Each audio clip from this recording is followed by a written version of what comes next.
where they emerge around the world, including in Afghanistan. And with that, I'd be happy to take your questions.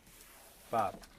Peter, today the Russian Ministry of Defense issued a statement saying that its air defense missile crews in Syria are either not able to or will not, at any rate, be participating in the air deconfliction process with the U.S. that the aircraft crews have. The implication seeming to be that any U.S. aircraft that are bombing Syrian targets could get shot down by these Russian SAMs. I'm wondering if you have any comment about that or taking any precaution. Well, as you know, Bob, we are always taking precautions with regard to the safety of our air crews. As I said to you all on Tuesday, this is something that is a top priority for us, and not just for U.S. air crews, of course, coalition air crews. We will continue to do that, to take every step necessary to ensure that our air crews operate in as safe a fashion as possible over Syria. That memorandum of understanding, that safety line of communication with the Russians, despite our differences with the Russians, has been effective in reducing risks to our pilots, to our air crews, as well as to Russian air crews. It's been an effective means of communication to avoid misunderstanding and miscalculation, and we will continue to employ that line of communication in an appropriate fashion. We would encourage the Russians to do the same. Are you concerned that the statement reflects a threat to U.S. Aircraft, or is meant as a threat? Well, again, I'll leave it to the Russians to describe what the purpose of that system, those systems are for, and I will highlight once again that their stated intent in going into Syria was to target groups like al-Nusra and ISIL, and that those groups do not operate aircraft. And so we would continue to have concerns about what purpose they're serving in those locations. And more importantly, we'll continue to conduct our operations as we have for months now over Syria, and we'll continue to do so taking every possible step we need to ensure the safety of our air crews, coalition air crews in Syria. Go ahead. Okay. Yes, Joe, you clearly have a follow-up. To follow up on Bob's Sure. question, I want to go back to what the Russian minister said. He said that it must be understood that Russian air defense missile crews will unlikely have time to clarify via the hotline. He's talking about the cooperation with the United States. Again, are you concerned about what he said? I'd be concerned about any... This is something that the Russians have changed their line of communications with the United States?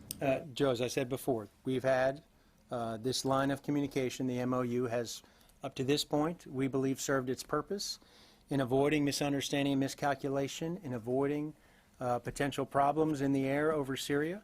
And it's been an effective means of communicating with the Russians at a time when we continue to have very significant difference with the Russians and their activities in Syria. We continue to have differences with them. But this is an opportunity, both that MOU and that safety line of communication, to avoid misunderstandings and miscalculations on the Russian side, as well as to explain and articulate what our folks are doing. We'll continue to use that. We'll leave it to the Russians to participate in that as they see fit. We certainly would encourage them to continue to use that line of communication for its purpose of deconfliction. Yes, Ryan. Yes, so just following up on the Russian statement, they also implied that the strike near Deir ez-Zor that the U.S. conducted that may have killed some Syrian security personnel. They implied that that may have not have been an accident. I know there's an investigation ongoing into what exactly happened. Will there be any plan to share the results of the investigation with Russia at any point? As you know, when we conduct these assessments and these reviews, we will share whatever information we get with not just with you all, but with a wider audience. We'll be as transparent as we can be as we are with those investigations. We're not, to my knowledge, planning anything special for the Russians. If they have questions, we'll make every effort to answer them as we've tried to answer other questions. But there is an investigation ongoing, and I don't want to prejudge the outcome of that investigation. Yes, Idris. Very quickly on Afghanistan, do you have an update on the situation in Kunduz? Yeah, my understanding is it's in a situation not unlike yesterday, that the government continues to control Kunduz. There is still sporadic fighting in certain locations. And the bottom line is the Taliban has tried to take the city of Kunduz and has so far been unable to achieve that objective. Again, there's still isolated pockets of Taliban resistance within the city, conducting, as it's been described to me, sort of harassing attacks.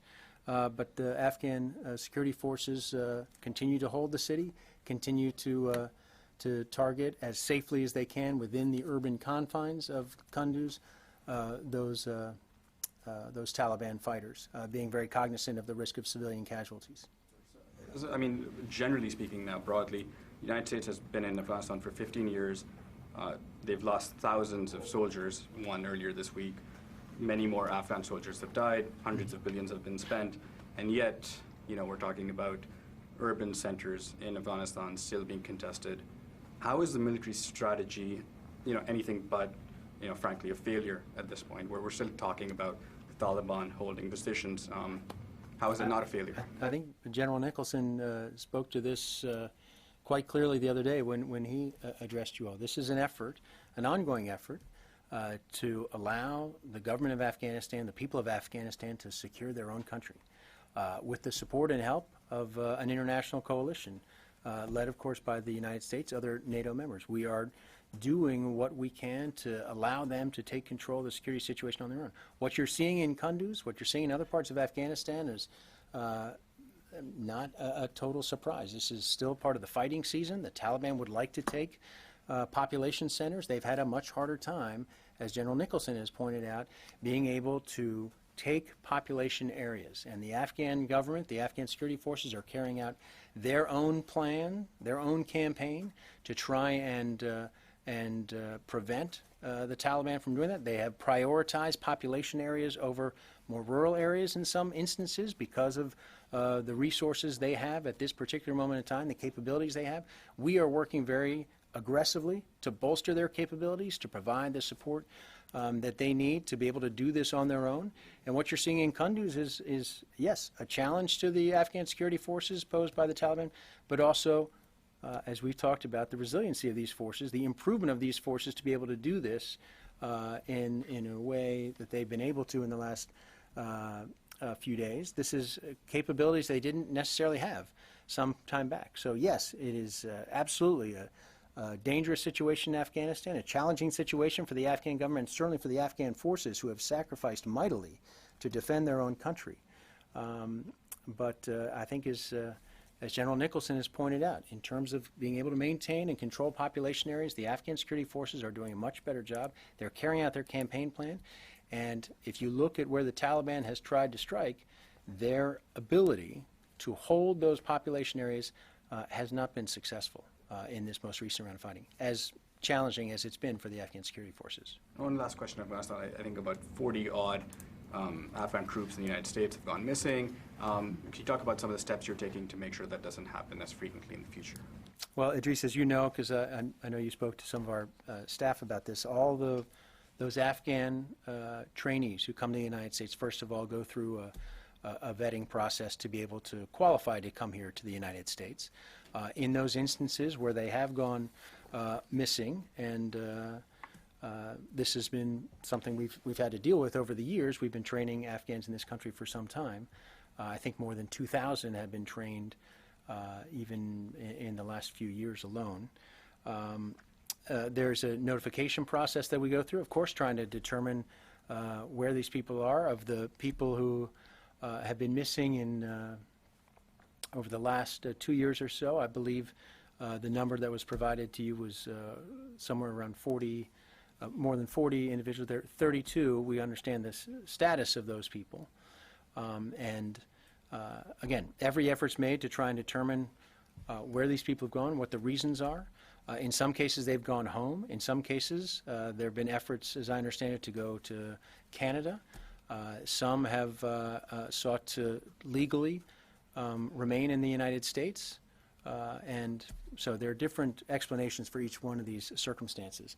But these are people who have vetted, and again, when there is someone who is officially considered absent without leave, there is a very formal process in which we notify not only the Department of Homeland Security, but also Customs and Immigration Enforcement, certainly the Afghan government. There are a range of steps that are taken in each and every case to try and determine the status of those individuals.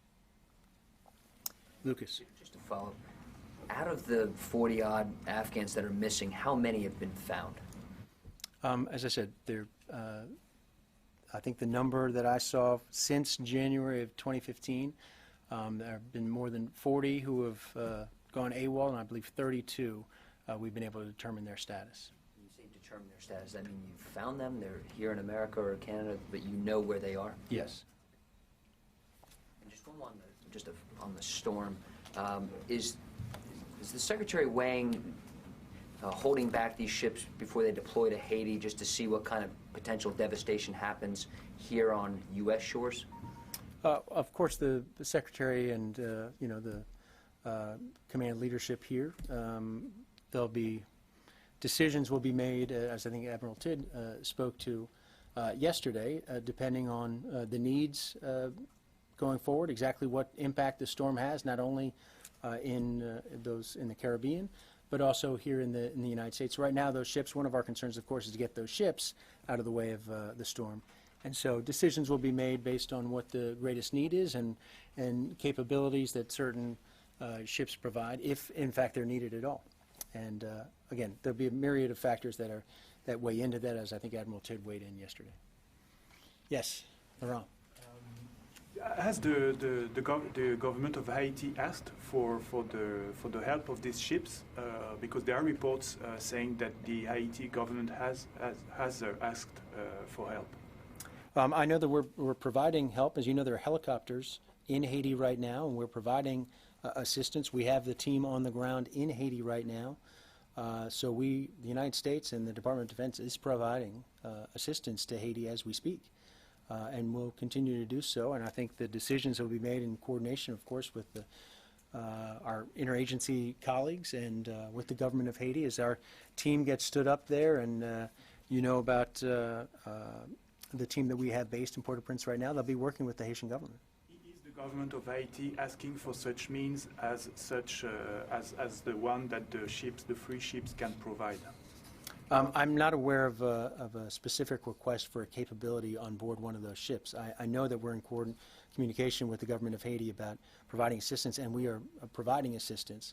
And of course, we'll review every single request made to see the best way for the United States government to be able to handle that, whether or not it's something the Department of Defense does or perhaps, again, one of our interagency colleagues. We'll be working closely. USAID obviously plays a lead role in all this, and we'll continue to coordinate closely with them. Carla. Thank you. On the storm, can you give us a breakdown of the U.S. troops that are in Haiti right now and who's expected to arrive in the next coming days?